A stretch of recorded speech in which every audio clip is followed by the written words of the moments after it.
రాష్ట్రపతులలో 4వ రాష్ట్రపతి వివి గిరి. ఈయన పూర్తి పేరు వరాహగిరి వెంకటగిరి. ఈయన పదవీకాలం 1969 టు 1974. ఈయన ఒరిస్సా రాష్ట్రానికి చెందిన వ్యక్తి. తాత్కాలిక రాష్ట్రపతిగా పనిచేసిన తొలి వ్యక్తి. ఇంకా ఎలాంటి రాజకీయ పార్టీల ప్రతిపాదన లేకుండా స్వతంత్ర అభ్యర్థిగా ఎన్నికయ్యారు. అతి తక్కువ మెజార్టీతో ఎన్నికయ్యారు. ఈయన ఉప రాష్ట్రపతిగానే కాకుండా తాత్కాలిక రాష్ట్రపతిగాను, రాష్ట్రపతిగాను బాధ్యతలు నిర్వహించిన ఏకైక వ్యక్తి.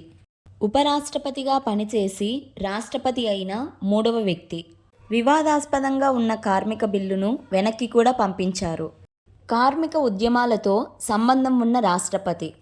కేంద్ర, రాష్ట్ర ప్రభుత్వాలలో పెరుగుతున్న అవినీతిపై బహిరంగంగా వ్యాఖ్యానించారు. తన ఎన్నికపై నెలకొన్న వివాదంపై సుప్రీంకోర్టుకి స్వయంగా తనే హాజరై తన వాదనను వినిపించుకున్నారు.